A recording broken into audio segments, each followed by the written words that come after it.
Bagaimana? Horas, kedengaran. Kedengaran. Oh, horas. Ya, Kedengaran namanya. ya. Ya, jelas. Selamat Jelas di sini. berwimar. Silakan. Salam tani, salam sehat buat kita semua. Ini Salam sejahtera. salam sejahtera. Shalom. Shalom. Di awal tadi kita sudah dibuka oleh Pak Bupati. Dia memaparkan keadaan makro Kabupaten Simalungun. Yang boleh katakan beliau memetakan soal penggunaan lahan di sana. Hampir 70% itu adalah pertanian semusim, dan boleh katakan itu sebagian besar ada di Simalungun atas, terutama hortikultura. 30% itu dipergunakan untuk lahan perkebunan barangkali lebih banyak perkebunan milik pemerintah atau swasta ya. Jadi salam hormat buat Ang Boru saya, Raja Guguk dari Perth ya. Tadi beliau sudah memaparkan luar biasa soal ilmu tanah ini dan sedikit mengenai agronomi. Dan ini mengingatkan saya, emang baru waktu kuliah di PB ya, walaupun saya mempelajari peniluhan, agribisnis dan sebagainya, kita tetap dibekali ilmu tanah ya, jenis-jenis tanah, kesuburan dan sebagainya, bahkan jenis-jenis penyakit dan bahkan ilmu gizi ya. Jadi dengan materinya Amang Raja Guguk tadi, saya jadi terkenang ya waktu belajar ilmu tanah yang begitu berat ya, SKS-nya 4, materinya luar biasa ya, seperti materinya Amang Raja Guguk tadi, lebih berat lagi ya karena kita juga disuruh ke lab dan sebagainya. Oke, saya coba bikin sederhana judulnya, memberdayakan petani menuju rakyat sejahtera ya, karena kalau saya katakan nanti membangun rakyat sejahtera, seolah-olah saya ini corongnya pemerintah gitu ya, menuju rakyat sejahtera.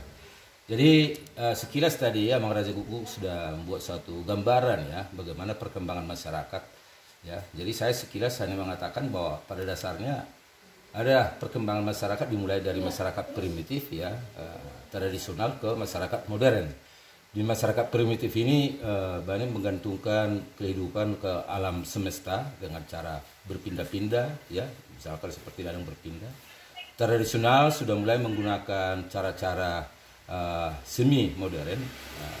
Masyarakat modern tentu sudah menggunakan ilmu pengetahuan dan teknologi ya. Jadi itu sepintas mengenai perkembangan masyarakat. Sekarang petani kita ada di posisi mana? Apakah masih primitif, tradisional, atau sudah modern? Saya rasa masih ada yang primitif dan ada tradisional, ada yang modern. Nanti akan kita lihat nanti dalam foto. Di foto itu nanti bisa kita bedakan. Saya bikin nanti di akhir itu ada foto yang bicara. Kita tahu bahwa pembangunan ini bagian dari aktor perubahan ya. Jadi mau tidak mau, suka tidak suka, perubahan itu harus kita lalui ya, walaupun pahit ya, karena setiap perubahan sering terjadi jawabannya itulah penolakan ya. Para pelaku ada yang berperan sebagai pembuat kebijakan, aktor kebijakan, sasaran kebijakan, dan tingkat operasional ya. Jadi masyarakat itu kegiatannya beraneka ragam, tempat tinggal sangat terpencar, sumber penghasilan beraneka ragam. Sebagian besar warga masyarakat Indonesia tinggal di pedesaan, sumber kehidupan dari bertani, nelayan, ternak, ini sebagai latar belakang umum ya. Lanjut ke ke slide kedua ya. Juga kita lihat di situ persoalan yang mengemuka seperti yang dikatakan Amang Raja Guguk tadi, masalah optimalisasi pengelolaan usaha tani, terutama penggunaan sumber daya ya, apa itu alam, SDM dan sebagainya. Keterbatasan warga tani itu keterampilan, penguasaan pengetahuan, teknologi, wawasan, akses informasi ya. Untuk itu adanya pemberdayaan petani dan perlindungan petani, dan ini tentu sudah ada undang-undangnya. Apa maksud dan tujuan penulisan kita ini? Pertama, bagaimana supaya ada perubahan cara pandang pelaku usaha tani atau itu revolusi mindset ya. Sebenarnya revolusi mindset ini, perubahan cara pandang ini sebenarnya tidak hanya di tingkat petani, tapi juga di pembuat kebijakan ya, atau semua stakeholders atau pemangku kepentingan. Terus kita harapkan adanya modernisasi pengelolaan usaha tani. Secara umum saya akan lontarkan di sini, walaupun tadi Mang Raja Guguk sudah membuat secara umum tadi, ada kita katakan secara teknis ya, kepemilikan lahan yang sangat kecil, terbatas. Kalau Indonesia kalau nggak salah kurang dari 0,2 hektar per kapita ya. Terus mutu lahan ya semi kritis sampai kritis, terus topografi dari yang semi terjal sampai terjal ini bermasalah nih, terus teknologi tradisional atau sederhana dan inovasi, pengairan ya lebih banyak tada hujan, budidaya, terus masalah pemasaran, panen dan pasca panen. Yang non teknis itu adanya faktor pendorong penarik ya. Coba slide berikutnya yang non teknis. Terus ada masalah motivasi. Bagaimana slide berikutnya? Halo? Ya, adanya faktor pendorong penarik, semangat juang atau motivasi, permodalan, kelembagaan, harga komoditi yang fluktuatif, kepastian harga, biaya ekonomi tinggi, terus lemahnya akses informasi. Terus lanjut supaya nanti pada kita waktu diskusi. Ini ada alternatif pemecahan masalah. Jadi bab 4 sebenarnya, bab 5 ya, alternatif pemecahan masalah. Ini sebenarnya kemarin saya suruh diedit ini. Persoalan lahan yang relatif sempit ini bagaimana? Tentu ada jalan keluar intensifikasi. Ya, intensifikasi ini ya bagaimana kita mengoptimalkan penggunaan sumber daya ya. Dengan luasan yang sama kita bisa dapatkan hasil yang lebih tinggi. Tentu tujuan utamanya adalah meningkatkan produktivitas. Meningkatkan produktivitas ini suka tidak suka mau tidak mau harus kita kaitkan dengan teknologi dan inovasi ya. Terus pemilihan komoditi komersial. Ini pemilihan komoditi ini juga salah satu cara mengatasi lahan sempit ya. Waktu itu saya pernah berkhayal begini. Saya ada dapat cerita bahwa petani jagung saya bilang petani jagung itu sebagus-bagusnya itu kalau dia bisa panen 3 kali setahun paling banyak dia bisa hanya mendapatkan penghasilan 5 juta per bulan. Akhirnya saya bilang begini, kalau 5 juta per bulan, kalau dia punya anak 2 orang kuliah, apa sanggup enggak gitu loh ya. Padahal boleh katakan petani hampir tidak memiliki lahan 1 hektar. Akhirnya saya coba-coba, kita sedang bikin percobaan sebenarnya. Bagaimana dengan 1000 meter itu bisa berpenghasilan 3 juta sampai 5 juta dengan 1000 meter ya. Nah, ini apakah ini mimpi atau tidak, ini sedang kita coba ya. Nah, tentu akan kita kaitkan persoalan-persoalan tadi. Terus masalah teknis ini masalah benih atau bibit unggul ya. Jadi masalah benih atau bibit unggul ini benih ya, kita tahu ini ada benih unggul ya seperti yang kita kenal itu misal sekarang atau prima apa dan sebagainya, ini menjadi dasar ya atau bibit unggul ya. Terus media tanam, masalah teknis ini kalau tadi misalkan kita lahan sempit, kita bikin media tanam baru.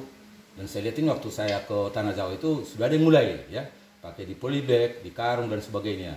Dan ini media tanam baru ini menjadi salah satu cara saya untuk pemberdayaan masyarakat di perkotaan ya. Misalkan bagaimana supaya lahan pekarangan ataupun tanah yang tidak produktif bisa produktif. Terus mutu lahan relatif rendah atau tidak subur. Ini tadi sudah dikupas banyak dengan Amang Raja Gugu tadi ya. Secara pendekatan apakah itu fisik, biologi ya. Pilihannya itu bertani organik. Ini tentu akan kita diskusikan bertani organiknya seperti apa. Apakah mau kita tumpahin kotoran ternak dari mana? Waktu saya ke Tanah Jawa cari kotoran ternak 1 karung aja agak kesulitan. Nah, tentu nanti ya cara mengatasinya pertanian terpadu ya, lengkap dengan ternaknya. Terus media tanam buatan. Media tanam buatan ini seperti apa gitu. Di Tanah Jawa saya lihat memanfaatkan sawit ya. Terus ini potensi-potensi setempat. Apakah itu misalkan bekas bakaran pohon sawit dan sebagainya. Terus rehabilitasi dengan terasering, lahan yang miring ini ya. Budidaya tanaman penyubur, budidaya tanam penyubur ya. Misalkan seperti tahan-tahan yang sangat terjal di atas 45 derajat, kalau bisa misalkan itu kita optimalkan menjadi kaliandra, ya itu tanam penyubur, itu bisa dibikin tanam sela, jagung dan sebagainya. Itu salah satu ya. Mana tahu nanti di daerah-daerah lain, dan ini sebenarnya sudah akan kita coba di daerah Samosir yang sangat terjal, budidaya kaliandra ya, karena budidaya kaliandra ini kan dia penyubur sekaligus juga bisa menghasilkan pelet kayu. Pelet kayu ini jauh lebih bermutu dibandingkan dari bahan bakar dari mana itu, batu bara ya, ramah lingkungan dan sebagainya. Dan ini sangat diminati Eropa. Ini peluang bisnis. Jadi untuk sayang Pak Bupati tadi tidak ada di sini, mungkin ada beberapa lahan yang mungkin ke arah Tiga Ras sana ya bisa dikelola sebagai tanaman kaliandra itu. Tolong berikutnya, slide berikutnya. Oke, masalah topografi ya, lahan yang miring di atas 15% memerlukan terasering. Ini sudah kita lakukan nih dulu di Sukabumi ini ya. Jadi ada kita petakan itu bagaimana terasering ya, walaupun kadang-kadang terasnya kecil dan sebagainya, tapi dengan rehabilitasi 5 tahun bisa kita tanam jeruk manis.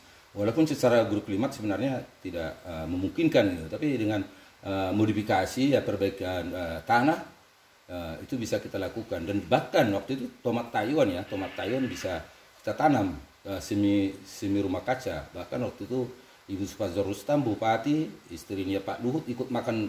Saya ajak itu makan apa itu? Makan tomat mentah karena itu organik ya.